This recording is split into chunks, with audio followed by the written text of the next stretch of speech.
Hello, welcome to today's episode of the Group Therapy Podcast. Today we have director, producer, writer, actor. If you've seen a low budget horror movie in the last 50 years, you've probably seen a movie that this gentleman has put together. We're talking to Donald Farmer. He's got movies going back to 72. And like I said, if you've seen a horror movie, you've seen this gentleman in one way, shape, or form. So, Donald, tell us about yourself. Well, like you said, I started making films about 50 years ago. My Between 1973 and 76, I made a series of Super 8 millimeter short silent movies that were color but silent. And they were short films that I would just show at parties or to friends or whatever. And I had them in my closet for years and never did anything with them. And then a few years ago, Ron Bonk with SRS Cinema said he was interested in putting together a package of my early Super 8 movies. So I sent them to him and he had them professionally transferred. And so all of my Super 8 movies that I made in this period in the 70s are available now in two volumes called the Donald Farmer Collection Volume 1 and Volume 2, and they're on Blu-ray. And so, the longest one is 40 minutes and some of the others are 15 minutes. There's a 30-minute one, so there are varying running times, but none of them were features. And then after I did the last one of those in 76, I had a 10-year period where I didn't do any filmmaking. I was more into writing. I was working for two daily newspapers, and also I was a reporter for Fangoria, and I was a American editor for a French horror fantasy magazine called Le Grand Fantastique, and then I did my own horror zine called the Splatter Times. So I was more into writing back for these off years when I wasn't making movies. But by working for Fangoria and some of these other magazines, I got to be on the set of a lot of exciting movies, like I was on Day of the Dead, and George Romero even let me play a zombie in it while I was there doing an article. And I was on Stephen King's Cat's Eye and John Carpenter's Starman and Sam Raimi's Evil Dead 2. So, after being on all these exciting movie sets, it sort of got me motivated to get back into filmmaking, because I'd been watching all these great directors like Sam Raimi and John Carpenter, George Romero, up front and up close, watch them at work. And so that really motivated me to want to get back into filmmaking. Of course, the big difference was they had multi-million-dollar budgets, and I didn't have anywhere near the budgets they had. So I had to get back into filmmaking, but at a minuscule budget level of just whatever money I could throw together. And so my first feature that was my professionally distributed feature was Demon Queen, that I made in Miami and Fort Lauderdale in '86. And we got international distribution for it. It was released in America, Korea, France, and Belgium. And then my second movie was part of that distribution package. So it also had the same distribution pattern, only it had one extra country. My second movie had one extra country. It was also distributed individually in Canada. So my second movie, Cannibal Hookers, was distributed in America, Canada, Korea, France, and Belgium. And then from there, I just kept making more of these features that were shot on video. I did 4 in a row that were shot on video. I did, after I did Demon Queen and Cannibal Hookers, then I did Scream Dream and Savage Vengeance. And then my fifth movie, Vampire Cop, I made the leap to shooting on film, and I shot that on 16 millimeter. And then through the 90s, nearly all, pretty much with one exception, everything I did in the 90s was shot on film. The one exception was my lesbian vampire movie, Red Lips, which is probably the best known of every movie I did in the 90s. It's probably the one that's the best known. It's the cheapest of all my 90s movies, but it's the one most people know, because it did have a good subject matter, and it had a great cast with Katie Chason from Gorotica. It had Michelle Bauer from Hollywood Chainsaw Hookers, and it had Kitten Nevedad, who was in a lot of Russ Meyer movies, and George Stover, who was in several John Waters movies. So we had a really great cast, and that movie just came out on a Blu-ray for the first time from Saturn's Core and Vinegar Syndromes. So that movie just keeps on going and going and going. We're not as well, not talked about as much. And then around 2000, I started getting back into. Got back into horror because most of these, with the exception of Red Lips, all my '90s movies were non-horror because I was working as a director for hire for people that would give me bigger budgets to shoot on film. So I was getting six-figure budgets, but they wouldn't let me do horror. They said I had to do action or murder mystery, things like that. So around 2000, I got back into horror with this movie I made in France called Erotic Vampire in Paris. And then I did that one and another one called Deadly Memories, which was shot under the title Body Shop. I did those two back to back. Those both star Tina Krause, and Deadly Memories also had Robert Zadar from Maniac Cop and William Smith from Conan the Barbarian and Any Which Way You Can with Clint Eastwood. And so then in the 90s, then after I did those two, then my next horror movies were Dorm of the Dead and Chainsaw Cheerleaders, which were shot on digital. And then more recently, I've done a whole string of movies just back to back.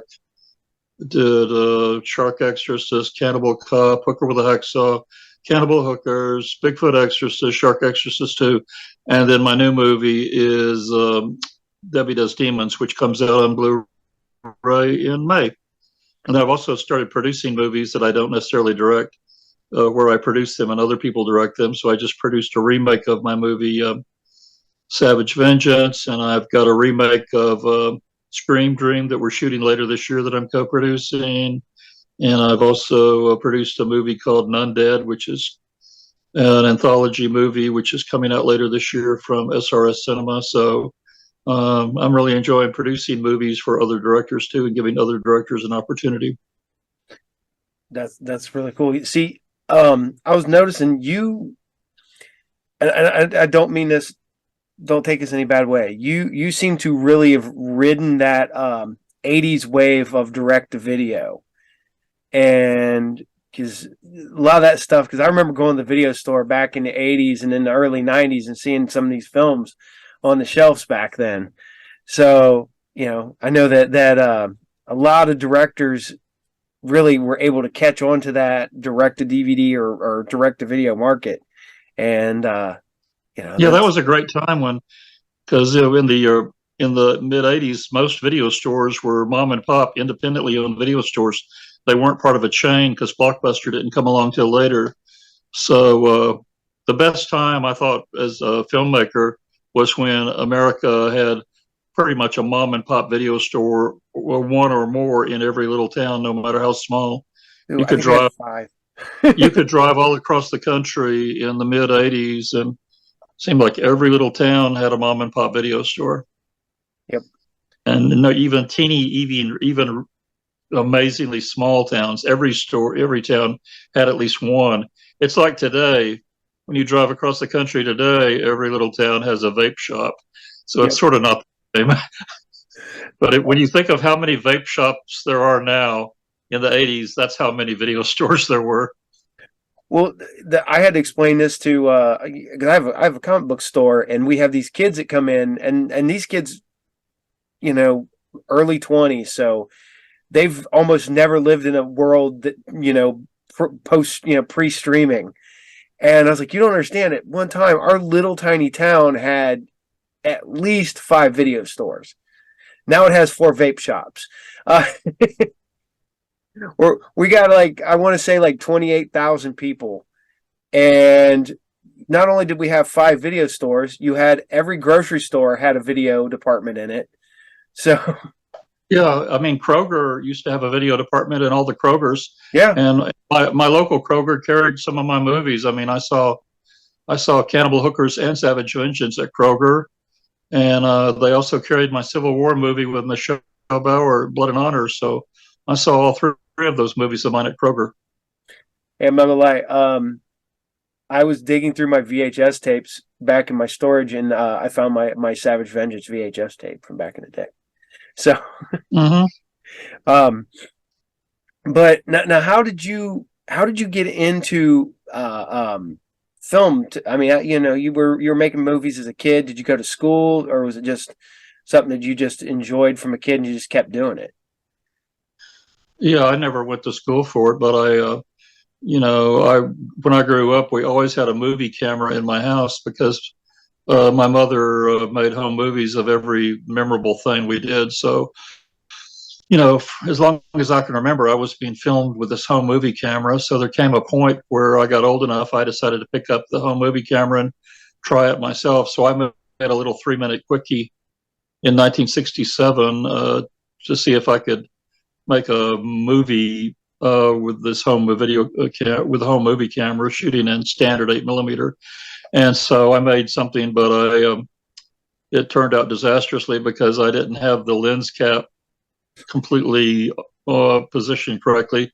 So like half of the image I shot was a black because I didn't have the lens completely adjusted correctly. So my first attempt to make a movie in '67 was pretty much a 3-minute disaster. And so I didn't try to make another movie till '73 when I then had my own camera, which was a Super 8 camera, which was much better quality than the one that my mother had been using. And then with that camera, I started making all these shorts, which you can now get on Blu-ray from these two collections. In fact, if you go to YouTube, you could watch the trailers of both of my volumes of all my Super 8 movies. Just go to YouTube and type in Donald Farmer Collection, and the trailers for Volume 1 and Volume 2 will pop right up.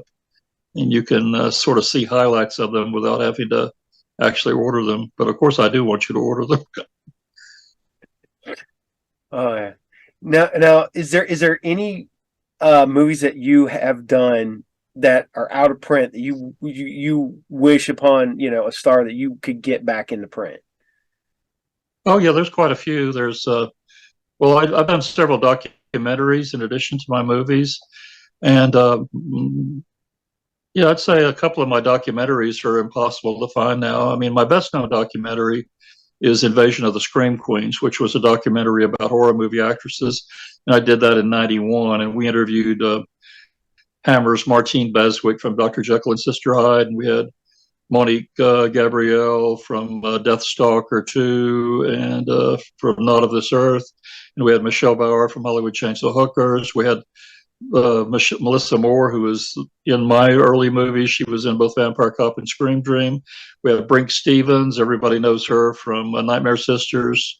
And so we had a lot of these, popular Scream Queens. We had Liz Caton from Halloween 7. Friday the 13th 7. And she's also in Assault of the Killer Bimbos. So we had quite a lot of these actresses all in our documentary, and that one you can still get. It came out on DVD from Wild Eye Releasing, which is a really powerful company. They do really good distribution, so their stuff is usually easy to find on eBay. But I did some other documentaries which are totally lost now, which I don't. There's one I did which was a documentary about O.J. Simpson, and I don't even have a copy of that, so I didn't even keep a copy of it because, I didn't care for it. I just did it as a job, and it came out on video. It never came out on DVD. It came out while video was still the primary format, and so I used to have a copy of it, but I sold it because now whenever it pops up on eBay, it's going for over $100, and I don't even have enough interest in it to buy a copy for myself, and I'm sure not going to pay $100 for it. So that's one that I don't even have, and that if you want it, it just occasionally pops up on eBay at ridiculous prices. So if anyone wants to see my O.J. Simpson documentary, it's going to cost you 3 figures at least. And then I did another documentary on the invasion of Iraq, which was a very serious documentary called Whose War, which is a documentary about the U.S. invasion of Iraq after 9/11. And we had 3 celebrities in that one. We had Jello Biafra, the lead singer of the Dead Kennedys. We had Mike Farrell, the TV star from the TV show MASH. Those starred on MASH with Alan Alda. And we had Keith Gordon, who's a big horror star of Stephen King's Christine, the movie directed by John Carpenter. And he's also the hero in the Brian De Palma movie Dressed to Kill. But he's probably best known playing Rodney Dangerfield's son in the movie Back to School. So we had these 3 guys starred, and the whole movie was basically just interviews with these 3 guys about their opinions about the U.S. invasion of Iraq. So that was a very serious documentary, and I made it for this paid streaming site where people would have to pay to stream it. And for several years, it was on this site, and if you wanted to see it, you had to go to this paid streaming site, which I don't even know if they're still around. It was called IndieFlix. But they eventually, after a few years, they finally took it off, and because they kept wanting to update their repertory of films with newer films. And so I still do have a copy of that one, so maybe I'll put it out, but it's sort of dated because I don't know if anyone really wants to watch a documentary about the invasion of Iraq by now, all this with so much that's happened since then. So the only people that might be interested in it might be Jello Biafra completists that just like to have everything he ever did. Yeah, definitely. The that's one of the problems with doing documentaries. There's documentaries that I absolutely love, but some of them just get dated so quickly because it was poignant and very topical at the moment it dropped. Then a couple years down the road, everybody's like, okay. So I just participated as a talking head in other people's documentaries too. I'm in a couple of other documentaries. I just participated in a documentary about the history of the movie King Kong. And I know the producer just sent me some clips from it, told me it's available online now. And then I also did another documentary for Ballyhoo Productions, which I think was more of a documentary about indie filmmaking. So I've done that also. I've been in several documentaries that other people made. And I'm getting ready to do one in a few weeks. I just have been informed that Wildeye releasing, the company that now distributes my 1989 movie Scream Dream, they're going to be putting it out in a deluxe edition, and they want to interview with me for a documentary that'll be like a special feature on the Blu-ray. And so they're sending a camera crew down to meet with me sometime in the next couple of weeks to shoot this footage for a special feature.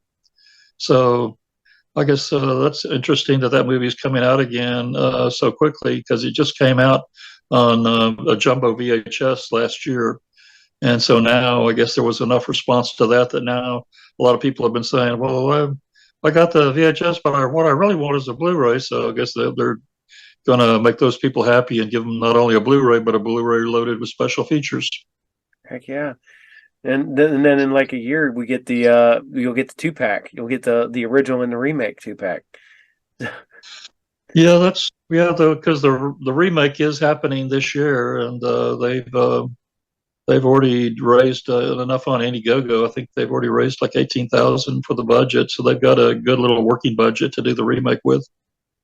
Yeah, it's just going to star in the remake, and she's like the star of my last 4 movies. So with her, she'll be playing the role that Melissa Moore played in the original one. Yeah. So it'll be great with her because she's always great. Yeah, she does. She definitely has the look too. Yeah. Yeah. So she'll be playing the sexy lead, the rock singer that ends up getting possessed by her, by the other singer that's the demon girl. So anyway, I'm looking forward to that when that one comes out. It's been directed by Adam Freeman, and I'm co-producing it, but Adam is the writer and director of this all new version. Cool. And yeah. I believe they're going to shoot mainly in Kentucky. Yeah, I believe so. I believe that's what it was said. Yeah, they can't shoot it where I shot the original because the nightclub where we shot the original Scream Dream actually blew up due to a gas explosion. So the club just blew up and was carted away. So and then the studio where we shot the original, we shot half of it in this nightclub and half in a photo studio, and that studio was bulldozed several years ago. So they really can't show any of my locations from the original. They're all gone. Yeah, that's a shame. But nightclubs, they just don't last like they used to, man. There used to be nightclubs around here that have been around since the 70s and the 80s. And well, this particular nightclub was owned by a friend of mine, and what happened was he was approached by some property developers that wanted to buy his nightclub, bulldoze it, and then build a mall on the land, because they said the land his nightclub was on was the site they wanted to use to build this mall. he refused to sell his nightclub to these developers. And very shortly after he refused to do business with them, in the middle of the night, one night, his nightclub mysteriously blew up. So just scratch your head. Coincidence. No. But I have to ask you, you worked for Fangoria and you had your own fanzine. Which came first? Did you get the job with Fangoria because of the fanzine, or? Yeah, I did my fanzine.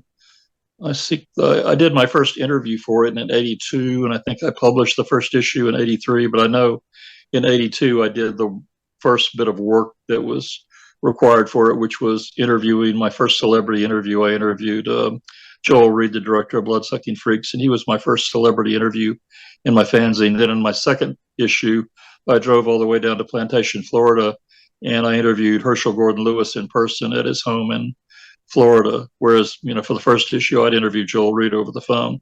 So, but when Herschel Gordon Lewis told me I was invited to come down to his house and interview him in person, I thought, no, I didn't hesitate. I drove 900 miles down to Florida to meet him. I was going to say, how fast did you pack your car? But that actually had nothing to do with me getting on with Fangoria. The way I got on with Fangoria was just because they were always looking for reporters that could cover stories that were of interest to them, where in areas of the country where they didn't currently have a reporter. Like if there was something happening in horror news in the New York area where Fangoria's offices were, they weren't going to let me or any other reporter cover it because they had their own staff of writers in New York that could cover anything in that area. But they didn't have a lot of writers, or any writer that I know of, in Tennessee.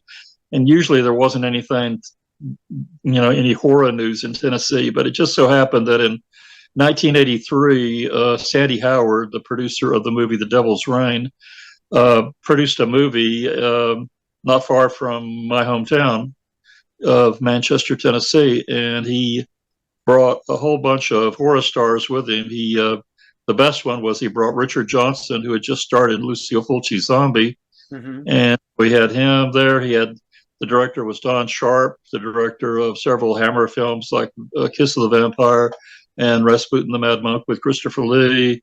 And then he also had Robert Powell, who had starred in the horror movie Asylum with Herbert Lom for Amicus Films. And so there were a few more that were not horror stars, like he had Timothy Bottoms from The Last Picture Show.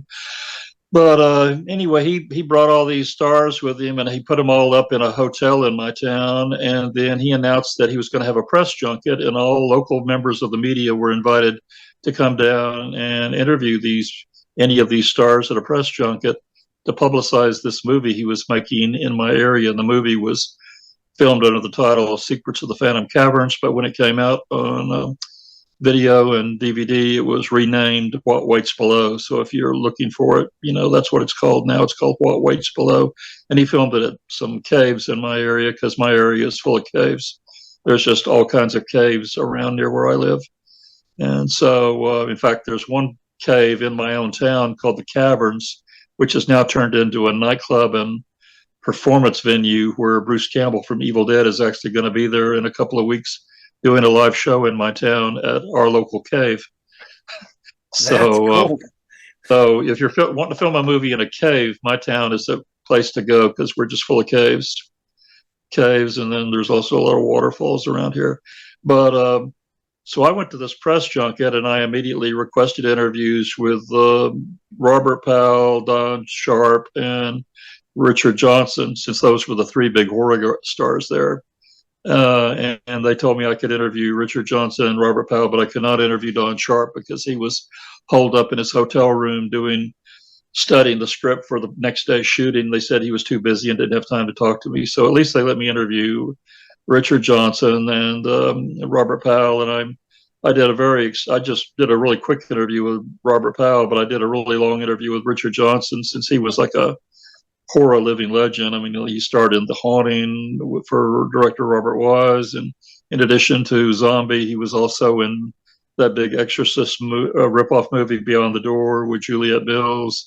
and he had just been in this movie Screamers from Roger Corman, which was originally known as Island of the Fishmen, and he had just made Monster Club with him and Vincent Price and John Carradine. So he just had just a ton of horror movies. So I had a great time interviewing him, and he was amazed that I knew all these horror movies he had made. He thought nobody knew about them. So he was like sort of seemed to be impressed that I knew so much about his filmography. And so after I did this interview with him, I was going to put it in my own fanzine, but I thought, well, I should just check with Fangoria because, maybe they'd be interested in this interview I've got with the star of Zombie.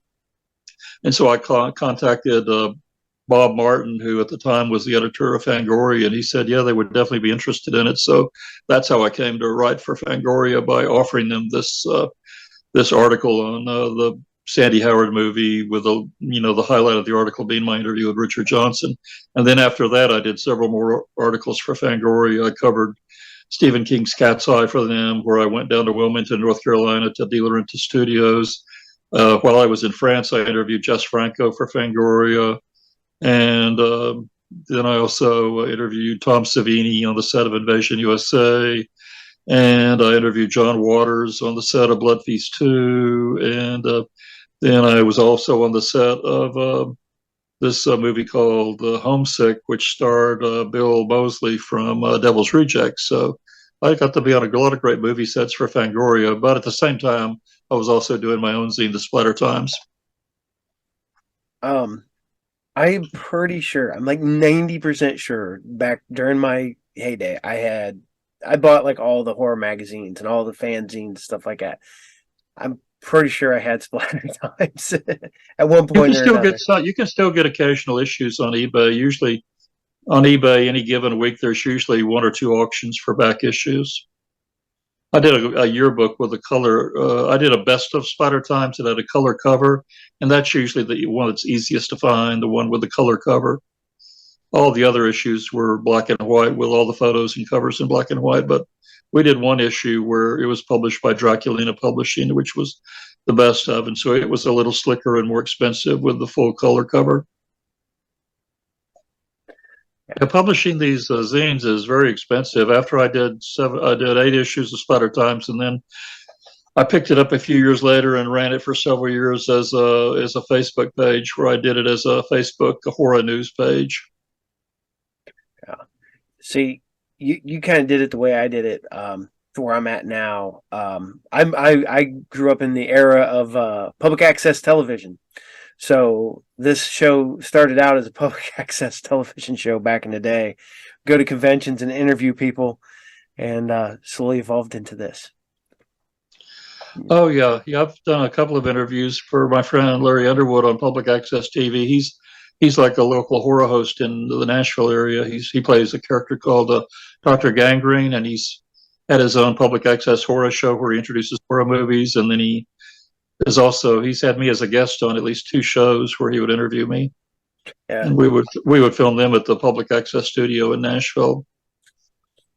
No, Doctor. I've seen some of his stuff. Since I started doing all the interviews with horror hosts and stuff, I started finding more and more and more that I had missed growing up. Now I'm like, oh, sweet. I can find all these people.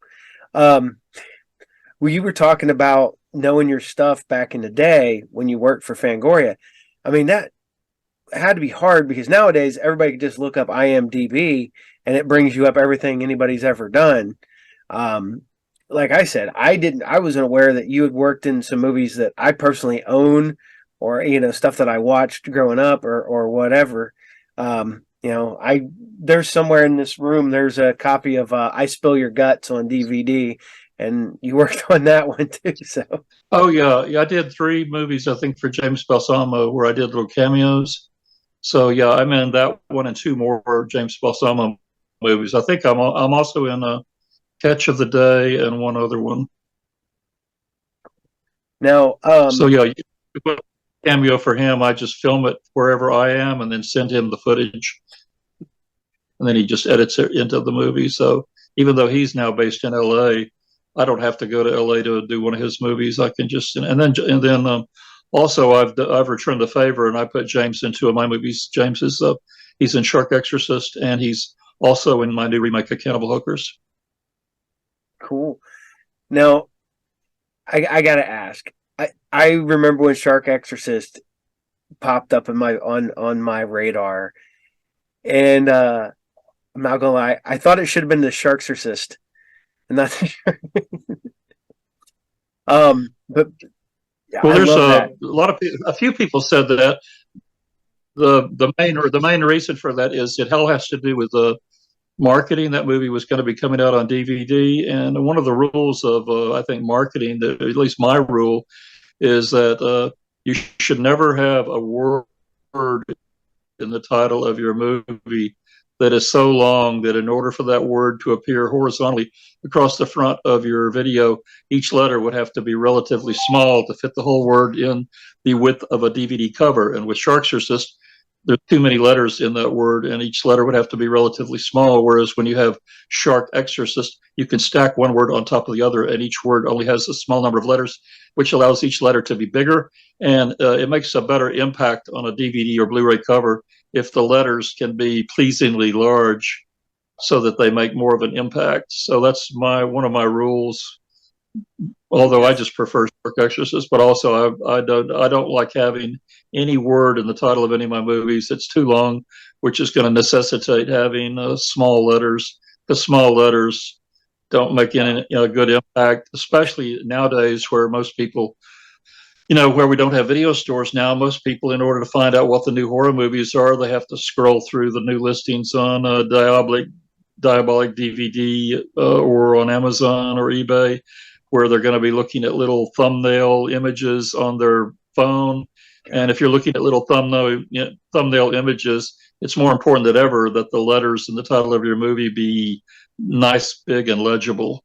Wow, I didn't even think about that. That's brilliant marketing. I mean, I wouldn't even thought about Well, that. when you think about it, I think that's how I find out about a lot of movies, by scrolling through listings on my phone. Like, one thing I do to keep up with new Blu-rays is I go to Diabolic DVD, which is probably one of the best retail sites for Blu-rays from all over the world.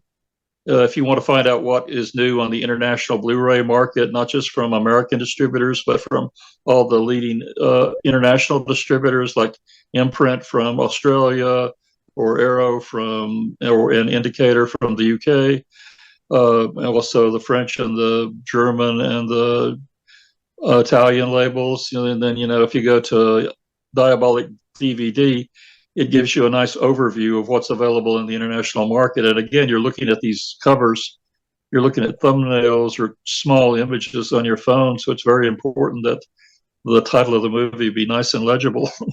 Yeah, because I was on an Italian movie kick about a month ago, watching lots of Italian horror films, Italian Western stuff like that, and they love getting the big long titles. And you use it simple, Shark Exorcist. I don't even have a case here. You go, you'd be like Shark and then Exorcist, and it would be great positioning, and I don't know why I didn't think about that, but damn, that's you're right. I mean, I managed a video store. I managed Hollywood Video back in the day, and you'd always have people coming in getting movies and stuff. And I hate to say this, you think that would have been something I would have learned when I worked there, but yeah, that's It is even helpful in a video store, because in a video store you may be looking across one or two aisles at movies that are on an aisle one or two aisles away from you. So it's very important that they have a powerful image and have the title in a legible text, so that the cover can make an impact even if you're looking at it from one or two aisles away. That's why, in addition to my rule about text on a DVD cover, my other rule is you have to have a central image that can register when you see it small or when you see it from far away. And you should avoid overcrowding images where you have, like an image where too many people crammed onto the cover, where each head has to be relatively small because you're cramming in too many people. I mean, there was this trend going on a few years ago where they would make all these movies like I Know What You Did Last Summer, and they would try to put pictures of 6 or 7 actors on the cover. Do you remember that? There was all these movies where they would trying to put pictures of all these actors. And so, when you have all these people on the cover, each head has to be relatively small, and it prevents you from having one central image that can make an impact. So I didn't like that trend at all. Well, the thing is I'm sitting there looking through some of your movies, and yes, you have your standard. Some of it's Photoshop, whatever, but you got Shark Exorcist, that painted. It doesn't look paint. I mean, looks painted. I don't know if is that digital imaging that they've done with that. But that was done by Devin Whitehead, who's like a really leading horror artist. And yeah, that was, I think, he does a tradition. He does a combination. He does, I think, paintings, but he also sometimes digitally enhances his paintings, or sometimes he gives them a look where it looks like they're airbrushed, but I don't know if he uses a traditional airbrushing. I would think he would probably use digital tools that create the airbrushing effect.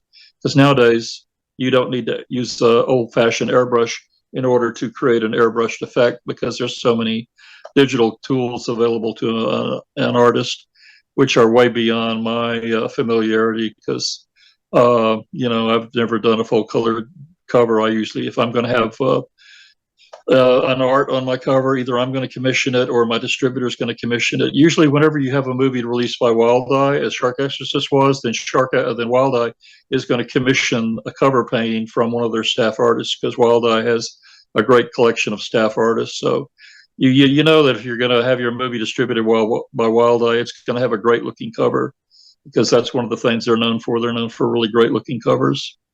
And SRS Cinema also, they've got some great staff artists too. I don't know if you've seen the cover painting for my new remake of Savage Vengeance that I produced, but they've got a really incredible painting for the cover of that, and it comes out, I believe, in May. Well, it's available now. You can pre-order it now, and then I think they will. If you pre-order it now, they're going to ship it in May. But you can go to srscinema.com and you can order the new Savage Vengeance right now, and it's got a really striking cover painting that really makes a instant impact if you look at it. A lot of people have been complimenting the cover. It seemed like in the 80s when I started, not all, but most of my covers were photo covers, like the covers for Cannibal Hookers and Scream Dream and Savage Vengeance and Vampire Cop. Those were all photo covers. Sometimes, like with Cannibal Hookers, those were photos that had been retouched, but they were still photo covers. But more recently, in the last few years, painted covers have become much more popular than photo covers. And now most of my friends that make movies like I do, we're all going more for painted covers, which means we're either going to deal with a distributor like Wild Eye or SRS Cinema, or Culture Shock, which is the distributor of my new movie, WS Demons. And in the case of that, those companies will sometimes commission a painting for you. But if you do a movie indie and you're going to do an Indiegogo to raise the money to make the movie, it's really important that you go ahead and commission a painting yourself, because nowadays a painted poster has become a key element of a successful Indiegogo campaign. And if you don't have this really striking poster image, it makes it harder to have a successful Indiegogo, even though these artists that can do these really incredible paintings, they're going to charge you usually between $300 and $500 to do one of these paintings. And then the downside is they don't even let you keep the painting, because what they do is they send you a digital high resolution image of the painting that you paid for, but then they keep the original and turn right around and sell the original to make even more money than what you paid them. Mm-hmm. So if you hire one of these artists and you want the original painting, then it's going to jack up the price way beyond the standard $300 to $500. So I've never done that. I haven't even asked them how much it would cost for the original. But some of these artists that I've dealt with before, like we had Graham Humphreys do a cover for Cannibal Hookers, and he's like one of the hottest artists in the world doing posters and covers. He's done tons of covers for Arrow Video for their Blu-rays, and he's just super in demand. And then my new cover is done by Rick Melton in England. Like, he's just like Graham Humphreys. They're both in the UK, and Rick is also one of the most in-demand horror artists on the scene. He does all the covers for Dark Side magazine. and he's done quite a few covers. He's done several Arrow covers, like Graham did. He did, like, for example, the cover for Arrow's release of Dario Argento's Inferno. And so, yeah, when you deal with these artists, don't just automatically expect that they're going to give you the original art for your movie, because it doesn't go down like that. Well, I have friends that are comic book artists and artists too, and they tell me, they're like, okay, we'll paint the painting for this much. Oh, you're licensing it for a or your movie or your band or whatever. Then it's going to be X amount on top of that. You want the original artwork that's going to be on top of that. So it goes up and up. I don't blame them. I mean, they got to make a living too, and it's just smart business for them to keep the painting and resell it, because that's very shrewd business. And Rick has a lot of high end. I know Rick has a lot of high end customers that will happily pay for his original art. Mm-hmm. And of course, owning this original art is a really super investment. I mean, just think of the people that own. I've run across people over the years that own original paintings that were used for Famous Monsters of Filmland covers in the 60s. And this original art like that, well, that's really worth a fortune if you have one of those original paintings that was used as a Famous Monsters cover, or an original painting that was used as a Creepy or Vampirella cover. Oh yeah, I've got a handful of original artwork, and I have a cover to a book, and I have the print, that the original picture, and then the print that's taken from that. I got them somewhere floating around here, but no, I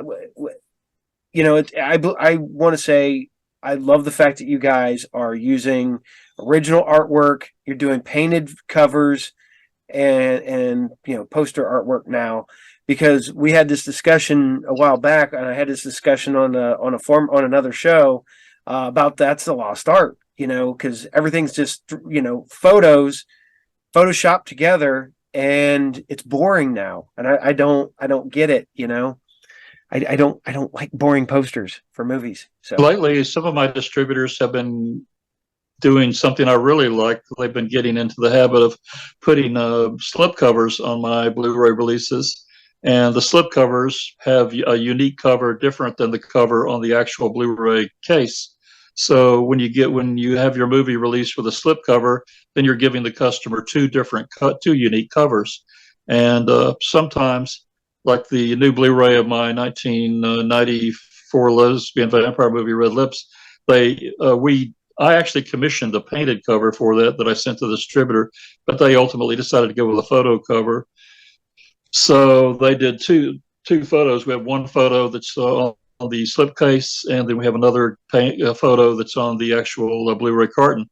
But then I have my other distributor, Culture Shock, for both of the movies that they put out of mine. They release a double feature of my movies, Hooker with a Hacksaw and Cannibal Hookers. And for that one, I had commissioned a painting from an Italian artist, which they used for the Blu-ray carton. But then on the actual slipcase, they then turned around and commissioned a painting of their own, which is on the cover, which features images from both of the movies. So that way, the people who bought that Blu-ray actually got two unique painted covers, one on the slipcase and one on the actual Blu-ray carton.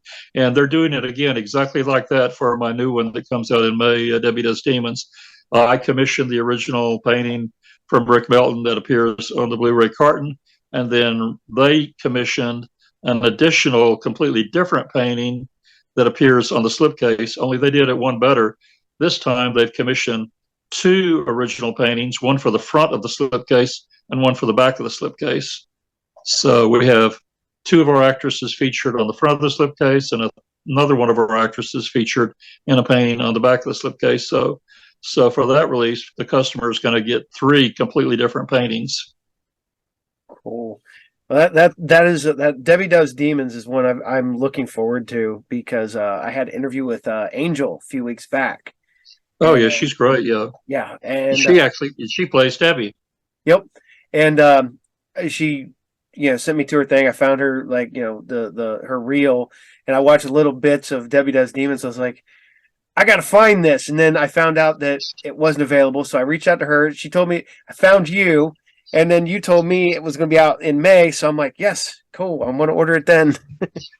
Yeah, if you keep checking the cultureshock.releasing.com website, they'll or keep checking with their Facebook page. They'll make the announcement when it's going to be available for pre-order. But they said it's going to be very soon. They said the wait is almost over when you can start pre-ordering it.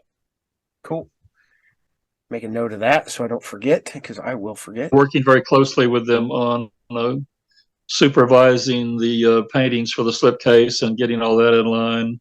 For the slipcase, basically what I did for the front cover was I actually got to participate in the front painting, even though I didn't really paint it. What I did was I designed it, and I told them exactly what the images should be and how the images should be positioned and what I wanted to see, and then they executed my design. So for the cover on the front of the slipcase, it's a painting that I designed, and then they got a professional artist then to paint my design. Nice. Yeah, that's like I said, I've only seen the one picture. I believe it's the picture that's on Rick Melton one. Let's see here. I'm on your IMDb.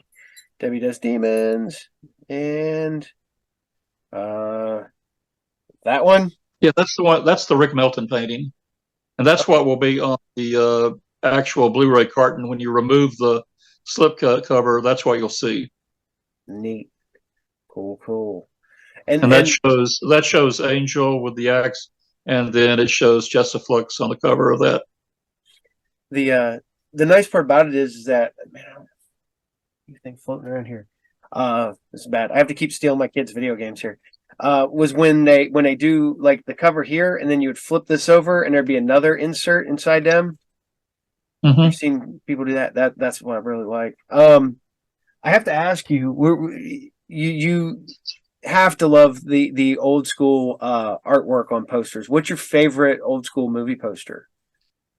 Well, I think one of the great posters of all time is the 1963 Vincent Price poster for Mask of the Red Death, which was it wasn't so much a painting, it was more of a pen and ink drawing that was colored, but where they show Vincent Price, where his face is made up of all these tiny images of scenes from the movie, where when you look at it close, it seems to be a cluster of various images from the movie, but then you step back from it and all of a sudden they all come together to make Vincent Price's face. So that's one of the most ingenious posters I've ever seen. I don't know if you're familiar with that, but Vincent Price made this series of Edgar Allan Poe movies in the 60s for Roger Corman, the director, and he made Fall of the House of Usher, Pit and the Pendulum, Tales of Terror, The Raven, Mask of the Red Death, The Haunted Palace, and Tomb of Ligeia. And they all had great posters, but the one for Mask of the Red Death, that's really a standout poster. It's one of the best posters, I think, of all time. And then another favorite poster of mine is there's this artist that I'm a huge fan of, Robert McGintis. He was a very big poster artist of the 60s. He's probably best known for doing the cover for the poster for Breakfast at Tiffany's with Audrey Hepburn, but more genre-oriented. He also did a lot of the James Bond posters, like for You Only Live Twice and other James Bond movies. But my personal favorite of all his posters is his original 1968 poster for Barbarella. And actually he's still alive. He's in his mid-90s, but you can contact his website, and his son will usually respond back to you. But yeah, Robert McGinnis, he did quite a lot of great posters. Another big one he did is the poster for Innocent Bystanders with Donald Pleasence and Stanley Baker.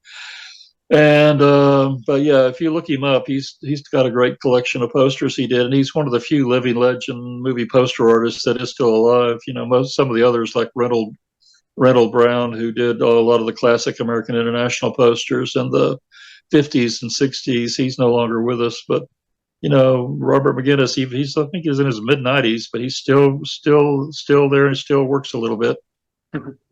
I'm sitting there. You got me wondering. I have some posters sitting here. Tower of Evil. Oh yeah, that's for Tower of Terror. Yep, which was also known as Horror on Snape Island. Yeah, I have the trailer to that movie on 35 millimeter. I have several reels of 35 millimeter trailers, and that's on one of my trailer reels. back when my local drive-in still had 35 millimeter projectors, I would bring my trailer reels there sometimes, and he would run my trailers for me on the big drive-in screen. Of course, now they can't do that anymore because every drive-in in my area has got rid of their 35 millimeter projectors and brought in digital projectors. So those days of being able to bring my used to be when theaters had 35 millimeter projectors, I would collect trailers and movies in 35 millimeter, and then when I would bring my prints around to my friends that own drive-ins, and they would run them for me on their art night on days when they were closed to the public. So I would have private shows of my features that I had on 35 and my trailers. So those days are gone. You can't do that anymore because I think there's only one theater in all of Nashville near where I live that still has a 35 millimeter projector. That's the Belcourt Cinema. And every other theater has got rid of their 35, and they've all switched to digital projection. The Belcourt, though, has basically got everything. They've got 35, 16 millimeter, and digital, so they can show a movie no matter what the format because they have all the projectors. That's my friends make fun of me with that one. I have 35 millimeter. I have like I don't know, like 20 trailers of the 35 millimeter trailers. I had friends that worked in the movies, worked at the movie theaters from the mid 90s into like the mid 2000s. I don't have nothing really cool. Like I don't have nothing, but I have Grindhouse, the Robert Rodriguez, Quentin Tarantino. I have that on 35 millimeter. But Yeah, I have several reels of these 35 millimeter because all these drive-ins that I used to go to, they would either sell me or just give me their 35 millimeter trailers. They didn't think anything about it, and then I would also order some on eBay. On eBay, you can still buy 35 millimeter trailers. So, but the old classic horror ones from the 60s and 70s, those things are ridiculous now. It's hard to find a classic horror trailer at 35 that's less than $100, and even if it's got color that's completely turned red, they still want $100 or more for them nowadays. Well, I know that a while back I got an 8 millimeter projector and a 16 millimeter projector a while back, and you can find movies all day for both of them if they're not horror or sci-fi. You go to horror sci-fi, you're gonna pay out the wazoo for them. Yeah, I've got two 16 millimeter projectors, but neither of them work very good. So I don't really know anybody I can take them to that can get them fixed for me. So I've got a few 16 millimeter things, but not as much as I used to. But yeah, I was looking on eBay last year. Somebody had a 16 millimeter print of Taste the Blood of Dracula, and they wanted like $2,000 for it. And it wasn't even the uncut version; it was the censored American version, because in America that movie was censored in order to get a GP rating back when they called it GP before they switched it to PG. And so to buy a censored print of that, it was like $2,000. So I don't know if they ever sold it at that price. Well, it kicks me in the butt is our local library years ago before they moved. They sold off all their old 16 millimeter like education, all the films that they would let schools borrow for like next to nothing. And I'm like, man, I wish I would have known that because I would have went in there and bought everything, even though I didn't have a camera yet. So Yeah, my local library used to have 16 millimeter stuff back that I would, but they never had they had a terrible selection of movies. They didn't have any horror movies. They didn't have any sci-fi movies. They just had, mostly movies that you don't want to see. And yeah. the only one I ever rented from them was a Mickey Rooney movie called The Comic, which was okay, but they didn't really have. And one of my Facebook friends is in it. I'm Facebook friends with this actress, Nina Wayne, and she's in The Comic with Mickey Rooney. So, but they didn't have anything where you would really get excited about. I guess they must have had a policy of not buying any horror movies for the library. Now, see, Now they all carry DVDs. At least they will buy horror movies now. At least if it's a famous one like The Shining or something from Stephen King, they'll get those. Yeah, they're not going to. The library is not going to buy a Grindhouse movie. you'd probably be surprised. At least ours is weird. I've walked in there and I'm like, I never thought in a million years you guys would have this movie. And Oh, well, you have a much better library than me. My library has got very mainstream taste. They don't have anything that would be slightly offensive. Oh, my library when I was a kid, the one movie I would rent all the time that I knew they had was, and it was free. I would rent Clockwork Orange because I watched that movie at least once a week, and they had that. So I mean, I know it's Clockwork Orange and it's a little mainstream, but you know, in the '90s in middle of Huge Ohio. event. That was a big deal when that movie first. That was a big deal when that movie first came out. I remember how excited I was when it opened at our local theater. I think it opened in '72, and I think our theater it opened in big cities in '72, but the local theater where I lived was a little late getting it. And I don't even think we got it till '73. So back in those days, in the '70s, when a big movie opened, it's not like today where when a big movie opens today, like last Friday, the new Scream movie opened, and it opened in every city in America that has a movie theater at the same time. So if you lived in a small town, your theater got it just as quickly as the big theaters in New York and LA and Chicago. But in the '60s, it wasn't like that at all. In the '60s, when a big movie opened, they opened first in New York and LA, and then it took a few weeks for them to open in other big cities, and it might take months for them to finally make their way down to the small towns. And sometimes you'd have to wait a year before a big movie would finally make it to your little town. So it Wait, was completely different distribution. This whole idea of a movie opening in every theater in America at the same time was completely unheard of in the '60s and '70s. That's more of a recent thing that's just happened in the last 20 or so years. well, yeah, because I mean, I live, like I said, I live in a small town in Ohio, and when I grew up, we had the theater that had two screens. It started out as one screen, became two screens, so you got two movies a week. And if those movies were hot, they didn't bring the next movie in. It was you had to wait. If that movie was hot, we may not have got it for the first month it was out until the current movies had got cold enough that they could justify bringing in a new movie. And I remember watching movies, month after they came out in theaters elsewhere in the United States, but that's mid '80s, maybe, probably like 80. Yeah, I live about 15 minutes from a drive-in that has three screens, and each screen always shows a double feature. So if there's a movie that's hot, like the Avatar movie, they'll keep that movie on at least one of their screens for maybe a month if it's really hot. But they still got two other screens to show all the other new stuff.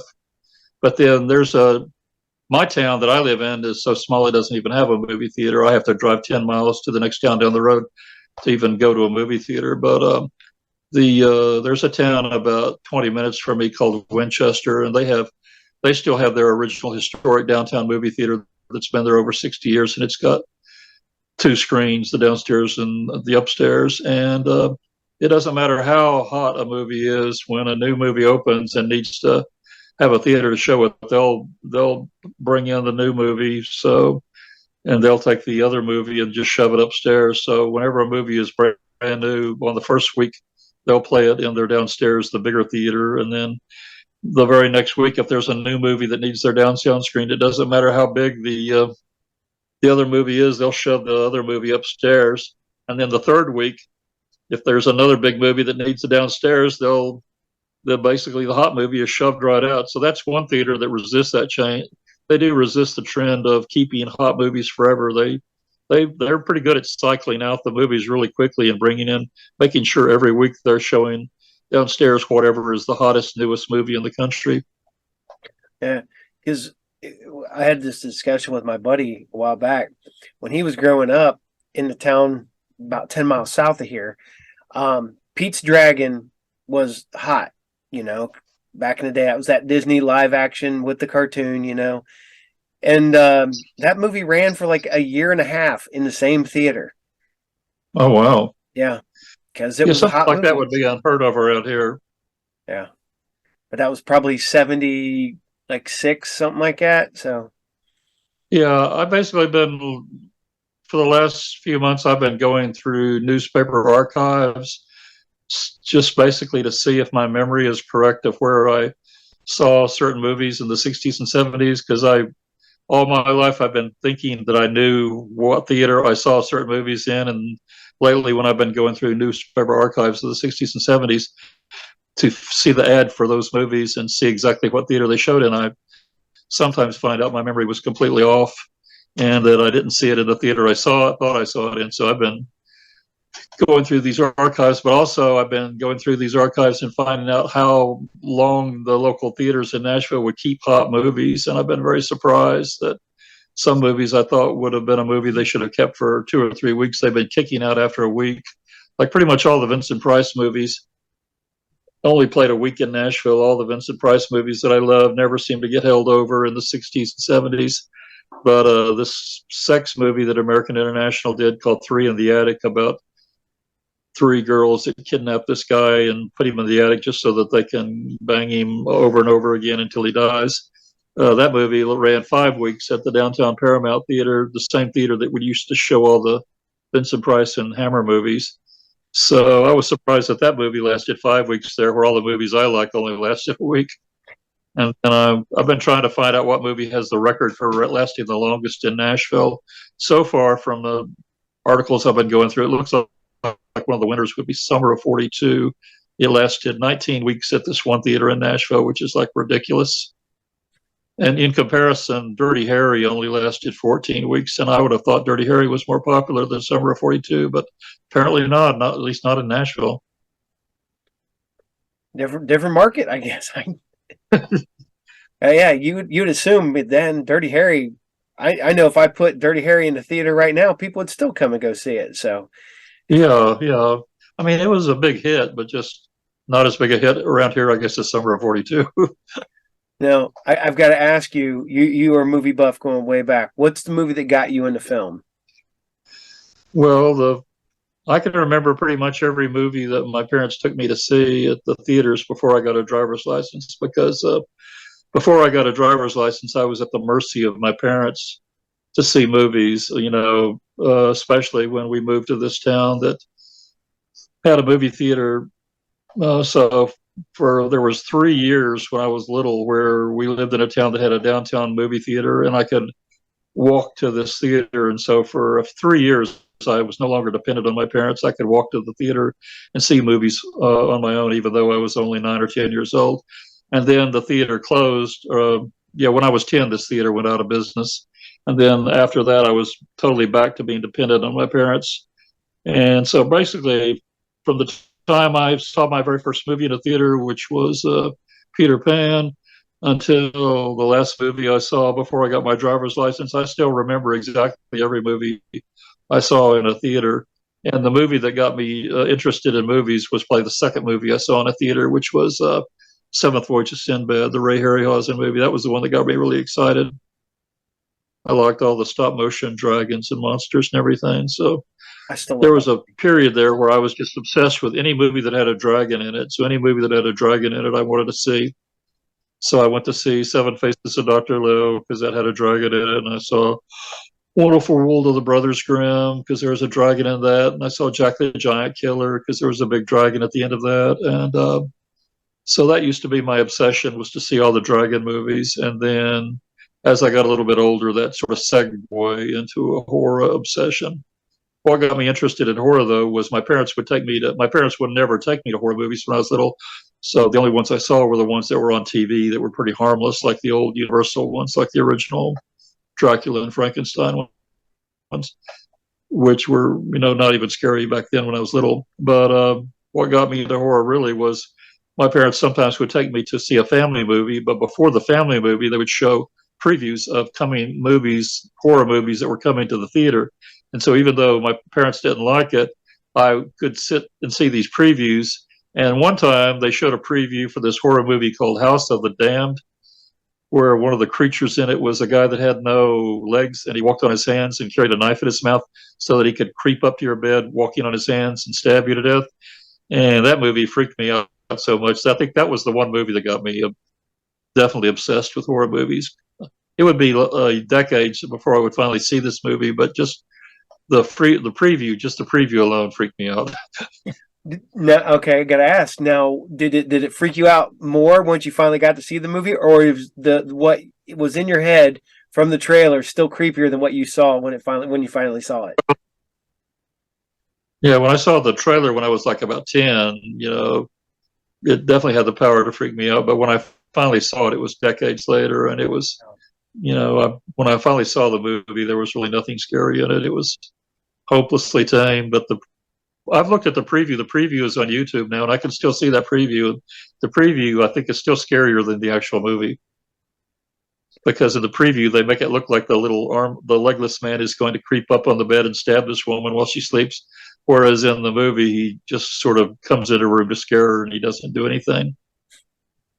So it's sort of a letdown that he did not try to stab her in her bed. So do you have? I always ask this. Do you have a go-to movie? The movie that you can always watch whenever.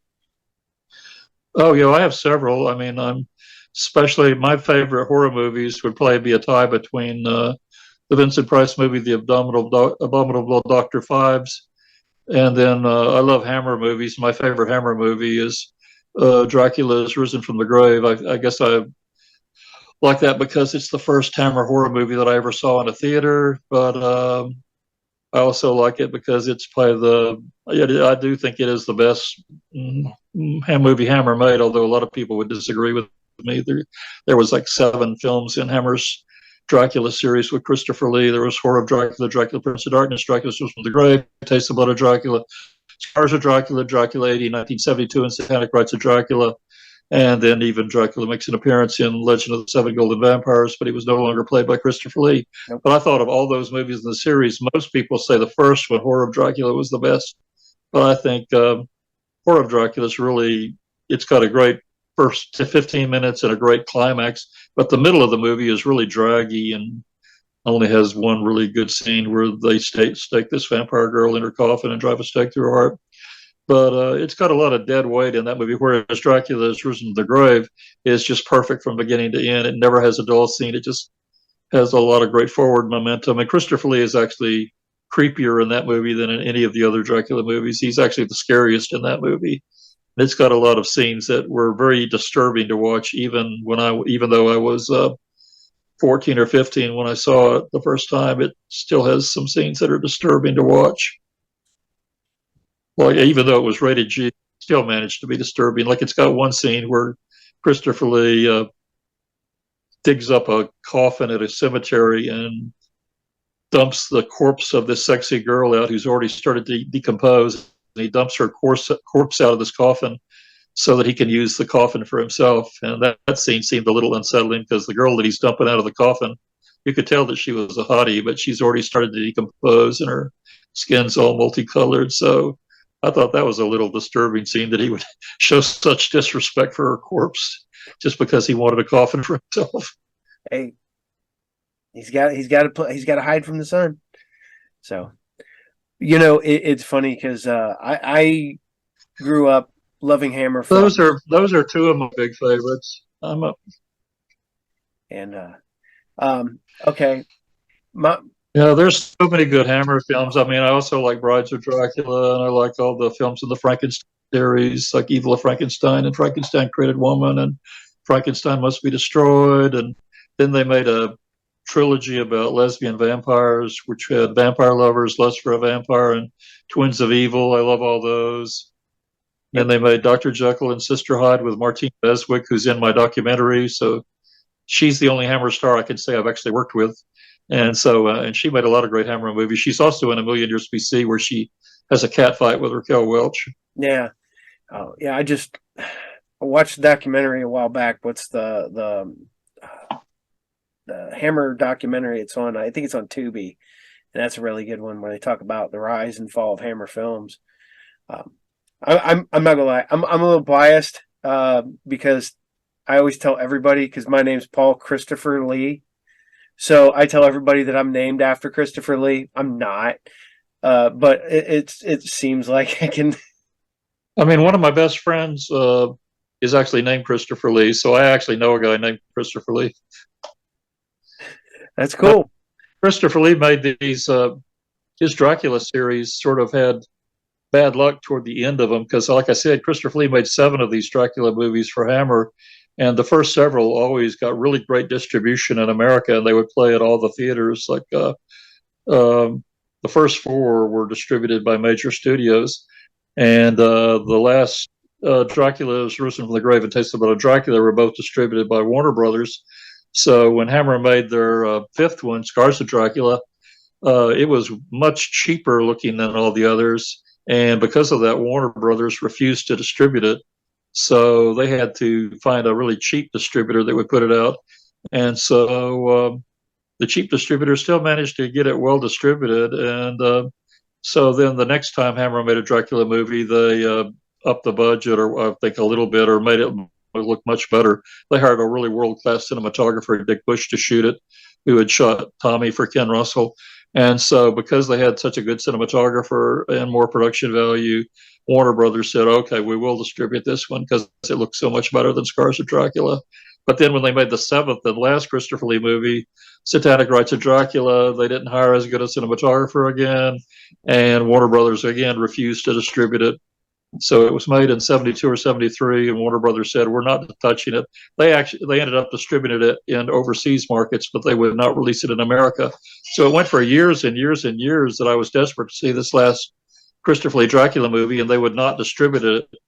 So I got desperate, so I basically got the international phone directory, found the phone number for Hammer Films, and I knew that Michael Carreras was the head of Hammer, so I just called Hammer Films directly and got hold of Michael Carreras, who ran the company in the 70s, and so that I could ask him when I could see the last Dracula movie.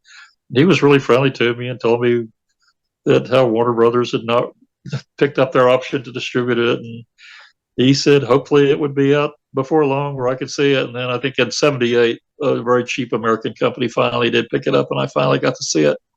So it took like 5 years for it to be released in America, but I finally did get to see it.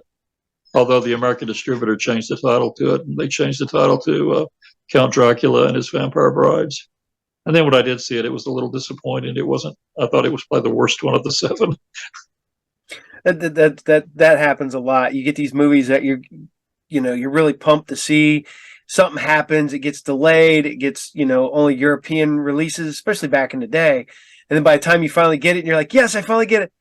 And it's not as good as I hoped it would be. Yeah, you don't really see that nowadays. Nowadays, if there's a new movie that's out, you can see it pretty quickly. You're not going to be denied seeing it. Even if it doesn't get U.S. release, you can always go to one of these foreign Blu-ray sites and order it from there. Like, for example, all the new Roman Polanski movies are not getting any American distribution anymore, but you can still get them because they're all available from foreign distributors. Like, he made this movie called Based on a True Story that I wanted to see, and it wasn't released in America, but I found out there was a Spanish company called Amazon. It's the Amazon Spanish company called Amazon.es, and I found out they had it available with English subtitles. So that's how it is with most of these movies. If there's a movie you want to see now, you can usually find somebody somewhere in the world that's putting it out. You're not going to be denied seeing it for years and years. But this was a common thing in the 60s, 70s. There was all these movies I wanted to see, and some of them it took me decades to see because once they played in theaters, they just disappeared. And then when the video market came along, if they didn't get released on video, you were screwed. Oh, yeah. Yeah, because people, and I have to explain this, like, man, you guys get instant gratification. You can pretty much find every movie you want to see somewhere. I was like, I remember when I wanted to see Mark of the Vampire, the old Bela Lugosi movie, and it took me... So that was hard for a few years to see. That was a hard one. Yeah. And then it's still the cut version because you can't find... In the early 70s, Mark of the Vampire was... In the early 70s, Mark of the Vampire was given a national theatrical re-release by MGM, and they paired it with two other movies, the Frederick March version of Dr. Jekyll and Mr. Hyde, and the Boris Karloff movie Mask of Fu Manchu. They put all three of them on a triple feature, and they released them nationwide, and they played at theaters all over the country. They even came to my little town, so I got to see Mark of the Vampire in a theater with a perfect 35 millimeter print. But then after that, it kind of disappeared. And this was in the early 70s, and there was not even any video market at the time. So after that, that, it was just like years and years before I ever got to see it again, because when they started putting movies out on video in the early 80s, Mark of the Vampire was not one of the ones that got put out on video. It was like years and years and years later before it finally became available, and it was a long wait to be able to see it again. Yeah, like I said, I remember reading about it in a like a vampire book when I was in probably junior high. And then I remember trying to find it in high school because I knew all the people that owned all the local video stores because I went to all of them. And they're like, "No, it's not available. It's not available. It's not available." And then me and my buddy were at a comic book show in Detroit, I believe. And there's a guy selling, I hate to say it's bootleg movies, out of print stuff. And we went up there and he's like, "I've got," at that time, Freaks. He had Mark of the Vampire, Spider Baby, a bunch of stuff that was all out of print. And my one buddy jumped on all of it, and that was the first time I got to see them after just reading about them. And then, of course, you find out how much of it was cut out and what you don't get to see, and that nobody will probably ever see, and it's depressing. Well, for years and years, Famous Monsters was running photos for Mark of the Vampire just to drive people crazy, because they ran all these great looking photos from it of Bela Lugosi with a bullet wound in his head, or of the vampire girl from the movie, Carol Borland, that plays his sidekick, where she can fly through the room, and sprout vampire wings or whatever. And they would run all these photos for years in Famous Monsters, long before it was theatrically re-released in the early 70s. So for years, Famous Monsters had been teasing us with all these photos from it and making people really want to see it. And then, so I did get to see it. I saw it the one time when it was in my local theater. And then after that, it was literally decades before I could see it again. It's ridiculous. And if I remember right, Famous Monsters used to run pictures from London After Midnight all the time too. And we've never seen that. We still haven't seen that. Yeah. There's a lot of photos that they would run in there that would make me obsessed with these movies that they ran photos of. One time they ran a full page photo from this Italian movie called The Ape Woman, and I couldn't find anything about this movie. So for years, I was just excited to see this movie, but I couldn't track it down anywhere. And then finally, in 1985, I saw where the director of The Ape Woman was going to be the guest at the Miami Film Festival, and I was living in Florida at the time, so I went down there to meet him. So at least I got to meet the director, but I still didn't get to see The Ape Woman because he was there to show another movie. So it was like probably later in the 80s, a little bit after that, that finally I had a friend in Italy that told me that The Ape Woman had been shown on Italian TV, and he taped it off Italian TV for me and sent me a copy, which was a PAL format video, which I couldn't even play on my video machine. So I had to find a friend that had a PAL format machine where I could even watch this tape. So I finally got to see it. And then when I saw it, I saw that it wasn't really even a horror movie. It was about a man who finds a girl that has hair all over her face, where she basically has a beard. And so he gets her and puts her in a circus freak show and claims she's an ape woman, when really all it is a woman that has a beard. So I was a little disappointed that it wasn't even a horror movie after years and years of Famous Monsters making me think it was a horror movie. Well, I hate to say this, but a lot of those back in the day would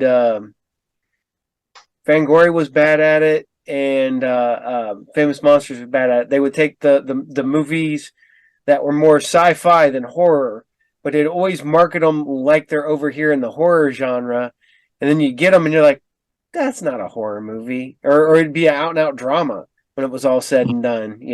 It's